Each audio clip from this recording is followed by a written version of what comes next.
Greetings, the Astro 30 here yet again, and welcome back to AEL. Now, if you're new to this channel, please go down below, like and subscribe if you haven't done so already. That will really help me out. Today we're going to look at another 555 circuit. In this case we're going to look at bistable operation. Now, bistable means that it has two stable states, either on or off. Whereas opposed to monostable, it has one stable state and the other state is unstable.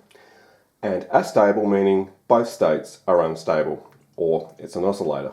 So what we're looking at here is a way of controlling, say, a main transformer in a power amplifier, preamplifier, whatever you want, using a much more stylish looking momentary switch, because some of the DP-DT alternate action switches, they're not all that appealing on a front panel. However, some of the momentary ones, especially with the LED rings and stuff that light up, look really snazzy on a front panel. Unfortunately, they're momentary action, and some of them don't have an alternate action, that's a push-on, push-off version available. So what we need a way of switching on the main transformer via a relay, or solid-state relay, whatever you want to do, to turn the amplifier on with the push of a button. But we also want to be able to turn it off again with the same button. We don't really want to have two momentary switches on the front panel, one for on, one for off, because that would look silly. So this is where this comes in. Now, there are other solutions you can use, but this one seems quite simple and elegant, and it only uses a handful of passive components. So the way this works, immediately we'll notice at pin 5, which is the control voltage pin, we're tying that to the ground via this 10 microfarad electrolytic capacitor, which is a lot larger than what you would normally do. The reason for that is, if this capacitor was either too small or not even included, as soon as power is first applied, the output state of this IC would be high, and that would be the default operation. Some people may like it to be instantly in the higher state when you first plug it in. However, the default operation that I would want it to be in is in off. So that capacitor forces the output of this IC to remain in the low state when power is first applied. Now, looking at the switch here, we've got two 10k resistors here between ground and the positive rail, which set the supply voltage at pin 6 and pin 2, the trigger and the threshold respectively, to half the supply voltage, and if it's 12 volts, typically 6. And when the output is in the low state, this capacitor over here will be close to 0 volts and be discharged.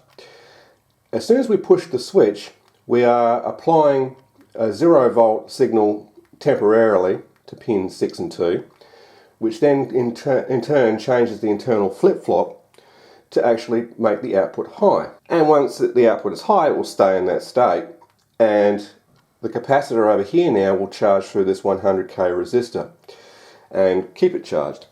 As soon as the switch is pressed again, well, then the internal flip-flop will switch the state back to low and allow the capacitor to discharge back through this 100k resistor to the output, etc. And the output is just taken through this 22k resistor and BC547 or 549 to drive the relay with a snubber diode. And you'd connect the AC connections across these contacts. There's also an little LED here that will indicate which state the IC is in, either on or off. So when the output is high, the LED is on.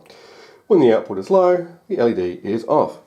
And that is the basic operation of this circuit. There's not much more to discuss about it. And we'll notice that pin 7 is not being used. In bistable mode, you don't actually need the discharge pin, so it's just left disconnected. And the other reason why we have a capacitor over here is to help with switch debounce. That is, when you push the switch in, it may bounce on the contacts as you're pushing it, which means it will send 2 triggers or 3 into the 555, and then the output would either go high for an instant, then go low again, then high again, and then low. So it may false trigger the circuit. So this capacitor in value in general will allow successive switch pulses after around 1 second. So you can push the switch and push it again within 1 second and it won't change the state of the output. It will remain high if you're turning it on, or off if you're turning it off. So that's the reason why the capacitor is fairly large there as well.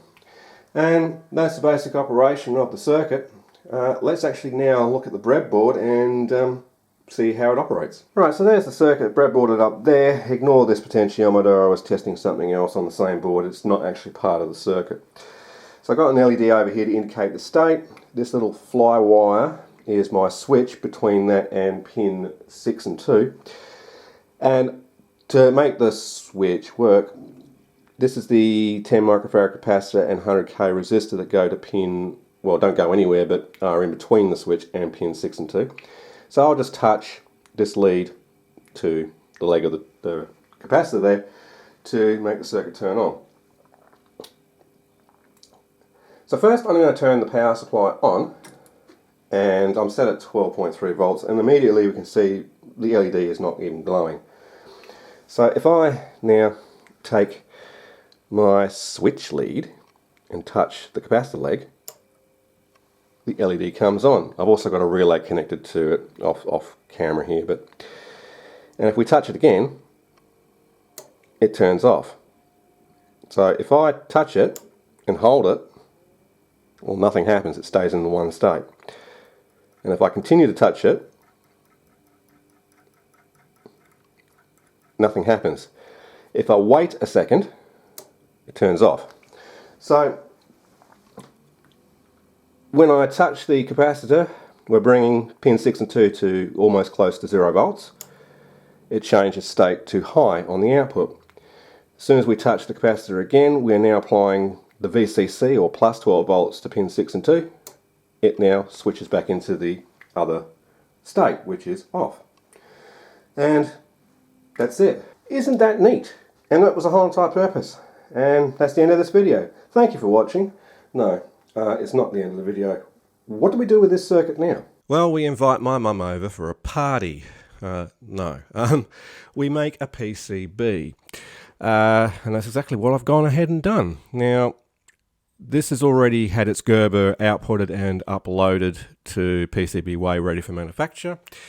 So by the end of this video, we'll have a physical PCB to assemble and test. Now over here is the 555 circuitry, which is the same as on the whiteboard. There is no changes. This LED just indicates power. You don't have to include this LED and resistor if you're going to indicate the thing is turned on some other way. But it's there because it looks cool. Here's the main relay, which will be switching the AC side, which is on this side of the PCB. Now this PCB is actually single-sided, so there will be no solder mask on the top here. It will just be a normal yellowy orange coloured PCB material. And the reason I went for single-sided is so I don't have any plated through holes that expose any part of the mains as much as possible to the top surface, so you can't come into accidental contact with the live mains. I mean, you probably still can, but that's the reason why there's a shock hazard symbol here, just to indicate, well, if you're going to be messing around with this PCB,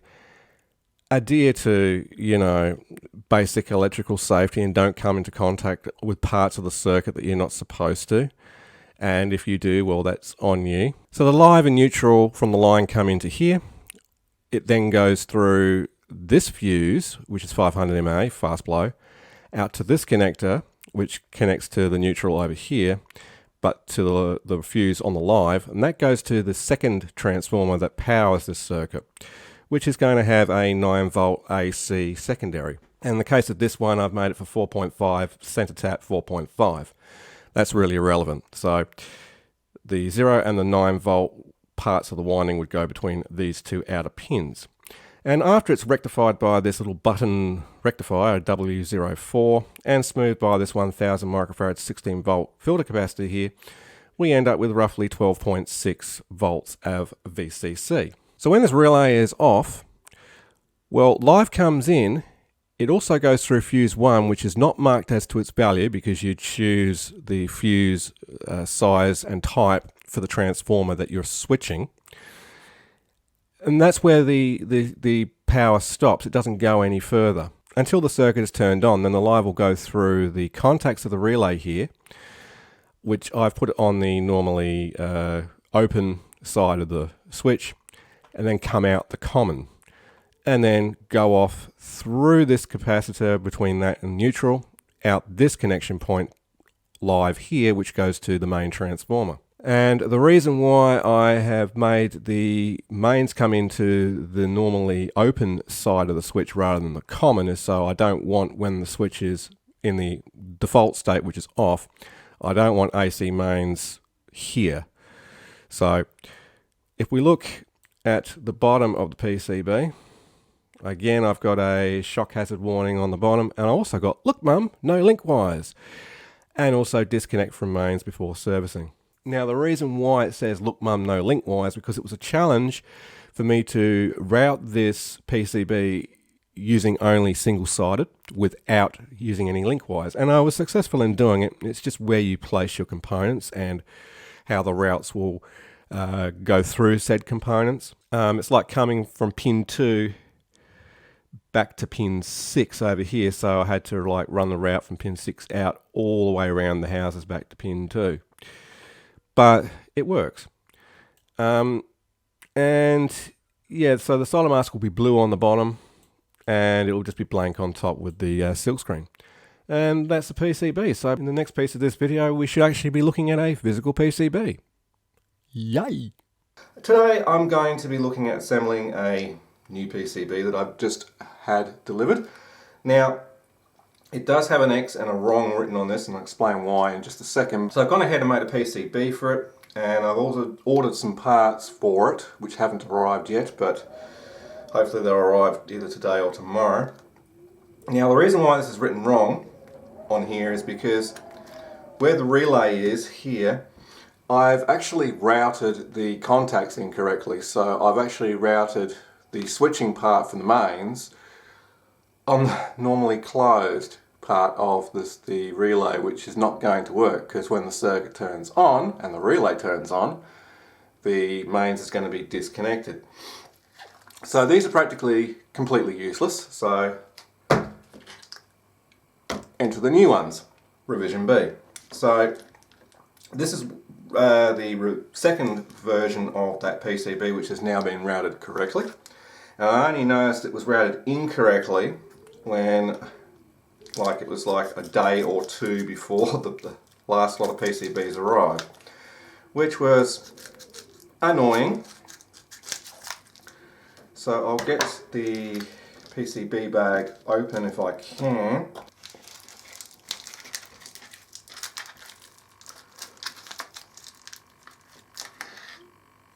And there it is there, upside down. There we go. It's a single-sided board, and I managed to route everything without using a single link wire. And if we look at the bottom, because we like bottoms, as a joke down here you'll see, look mum, no link wires. So there is a good look at the PCB there. Single-sided routing. The tracks over here for the relay are fairly hefty, so they should be able to handle up to 6-7 amps easily.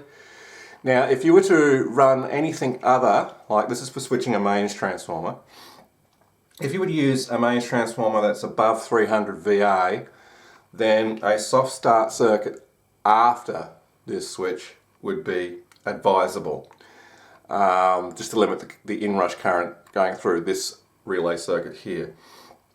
Don't connect it before because it's not going to help you out.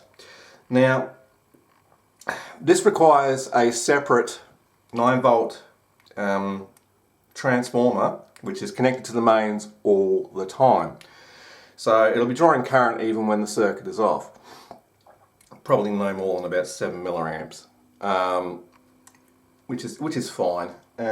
Most of the high-end products you can buy these days that have standby circuitry in it draw some current. Now I've had this 16 amp contact, I think it's 16 amps, contact capable, 16 amp contact capable relay knocking about for over a year and a half. And I thought, well, I'll use this, but this will fit the standard Panasonic JW series relays you can buy from JCar. But I want to use this relay, so I want to see if this fits. And I thought this pattern, it fits perfectly. I thought this pattern actually showed the contacts on the footprint, but it doesn't. So right, this is a clear one so you can actually see the contacts. Now as we can see there, when the relay is in its default position, which is, off, those two contacts there are connected. That's the normally closed section. Normally opens on this side. So as you can see, the center is in the middle, and this side of the contacts is what switches the mains. That's good, that relay fits in there just perfectly. There's a fuse, a 500 mAh fuse to protect this circuitry, the low power circuitry. And there's a main fuse here which isn't marked of what its value is. Now this fuse up here, it goes between the line, the switch, and your main transformer. So whatever the fuse requirement on the main transformer is what value fuse you use here. So I've got to get the parts and basically assemble this and test it out. So there's a facility down here for an LED to show the power right down here. Now that would normally go to the power switch LED or a front panel LED that this circuit is switching, but I'm probably just going to put a normal green LED on here permanently, so at least when the circuit's on I can see whether this board is working. Now this is going to be switching a different application which already has a power indicator on it. So that's in an upcoming project and there's nothing to do with the assembly of this PCB today. But that's the reason why I'm going to put an LED in its place here as a permanent fixture. Just a 20, 40 MCD green LED will do. So all I've got to do is wait for the parts and then we can get assembling. Even though the silk screen says fun with the 555 timer, which is a series of videos in a playlist on my channel, word of caution, this is actually dealing with live mains circuitry. If you do not know what you're doing or do not feel confident working around 240 volt AC, do not do it. If you're following along at home, you do so at your own risk. Remember, electricity can be fatal. I can't stress that enough.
As you can see, the circuit is built. It only took about 15 minutes of time.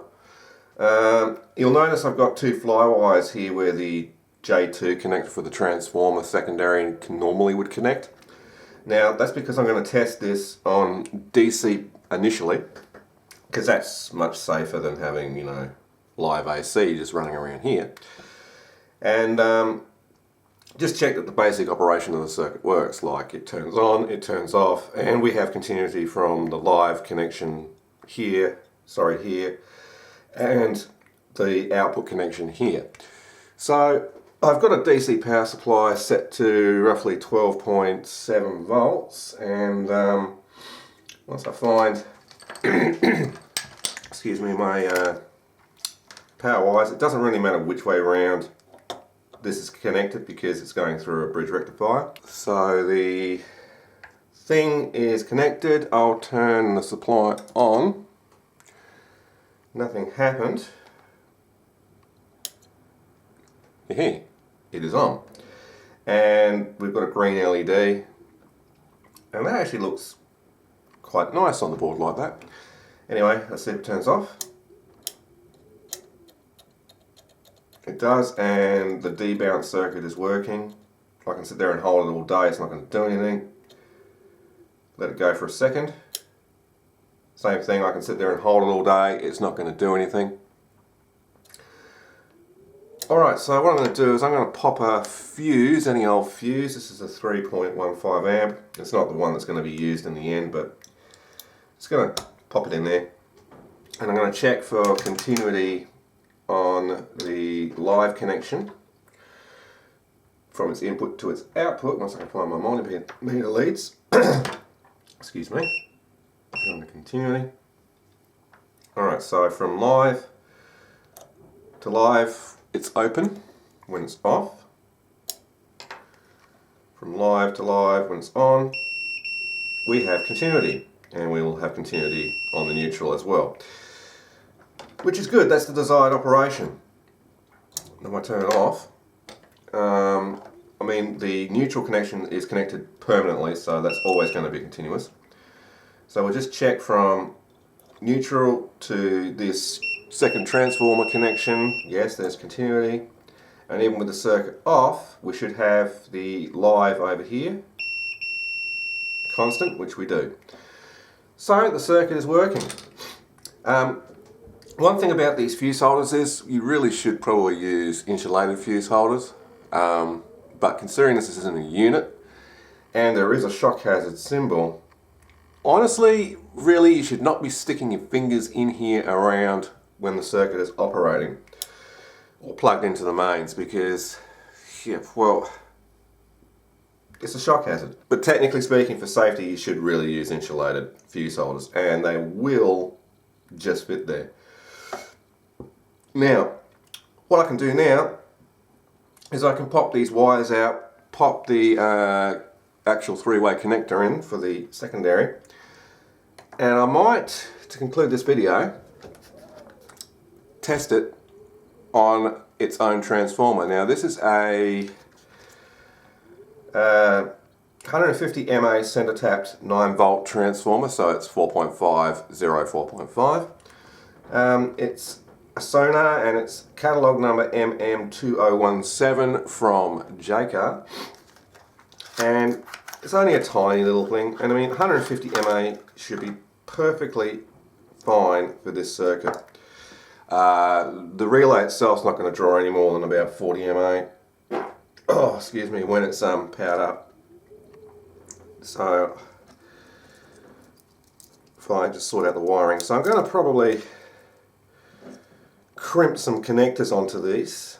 I'm probably going to shorten the secondary wires. So I want, as stiff as this is, that's what she said, I want to unhook all this wiring because it's really tight. So if this was sitting on a back panel of a unit or on the chassis of the unit, the transformer would mount somewhere there, and we would probably have about that much length of wire going into the PCB. So I'll probably just cut that amount off I'll cut the primer wires the same length, I guess. And we'll do some testing from there on. Okay, I've got everything set up. I've got the transformer leads all crimped and connected to the board. Now, word of caution, there is live AC going to be running around this section of the PCB. If you're following along at home, you do so at your own risk. If you don't know what you're doing, don't do it, because this and electricity can bite. So I've got the PCB mounted in the PCB holder tool just to keep it still on the desk, so it's not floating around. It won't come into contact with anything, won't come into contact with me. I'm going to use this screwdriver, which is insulated on this end, as my switch, and it will be off to the side here.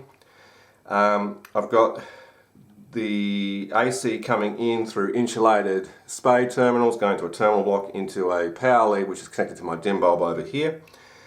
And I've got the multimeter measuring the AC voltage, which will be coming on the output. And in fact, yeah, I was right the first time. Okay, so again, word of caution, this is considered quite dangerous. So I'm going to turn the dim bulb on. Nothing apparently happened. Well, we do have activity on the circuit, but there doesn't appear to be any voltage coming out, which is strange. I do have a fuse in there, so well, at least the transformer's working, but for some reason I'm not getting any AC output, which is kind of odd. There should be 240 volt there. Well, that's disappointing. Alright, let me just see if I can figure out what's going on here. That's a bit better. I hit the auto button over here and it's now giving me a voltage reading. I don't know what happened there. Probably when I changed the selection there on the multimeter it did something strange. So we've got 238 volt AC coming out of the connector points here, even with the dim bulb, but it's not limiting it that much. So if I turn it off, the voltage should go away, which it does. And there we go there. So the switch is operating as it should. So I'm happy with the operation of that. We really should put a load on the output other than just a multimeter, like another transformer. I do have a 30 volt transformer I'm knocking about somewhere, but that adds to the risk factor with all the exposed wiring on the desk here. But I don't really think I need to put a load on it, but it probably might be a good idea. Just trying to think about how I'm going to do it safely.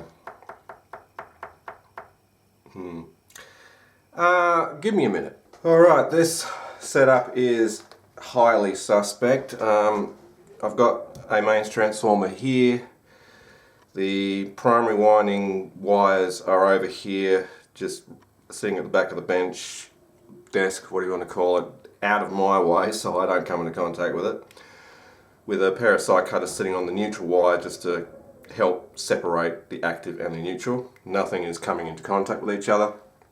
It's still coming through the dim bulb, going through these fly wires here, so it's still a shock hazard and potentially fatal. So again, word of caution if you're doing this at home. If you don't know what you're doing, don't do it. Right, I'm going across the 0 and 15 volt secondary here on the multimeter so we can see if we've got a voltage. I will turn the dim bulb on, and if you're working around AC, always just use one hand and keep the other one well away from anything, including ground. So here we go. Well, the dim bulb's now lit up a bit, so I can see that we're drawing current through the transformer. And we've got 13.53 volts on the output. Now that's only because the dim bulb is limiting the current a bit, so the voltage is going to drop. And I can hear that this is humming a bit, so yeah, it's fully operational. Turn it off, turn it on. Sweet baby Jesus, excellent. Okay, let's make this completely safe now. There we go. So I will be releasing a PCB on PCBWay of this if you want to have it manufactured and build one yourself. The relay is not critical. Any Omron or Panasonic JW series relay that fits this footprint will work. It depends on what you're switching. If it's a 5 amp contact on the contacts of the relay is perfectly fine because they're wired in parallel anyway. So it's going to put it up to 10 amp with that type of relay. So that's perfectly fine. So yes, I'll put that up there, but again, it's a project for somebody that knows what they're doing with electricity. It's not for a novice. Let's get that straight. It's not a beginner project. Because it's dealing with hazardous voltages and exposed mains around here. Again, you should use insulated fuse holders just for added protection. But this would be mounted in a unit that you're switching the transformer of, like on the back panel or on the chassis somewhere. And once the lid is on the unit, well, you shouldn't be able to come into contact with any of it. But when this is plugged into the mains and the circuit is either on or operating in any way, shape or form, keep your hands well away from it. And disconnect from the mains before even handling this particular PCB. I can't stress how dangerous mains voltage can be if you don't know what you're doing. So, enough of the warnings aside, I'm going to leave this video here and I hope you enjoyed it, and if you did, please remember to go down below, like, comment and subscribe as usual, and if you haven't done so already. And as always, this is the Astro Theo saying, see ya, have a great day.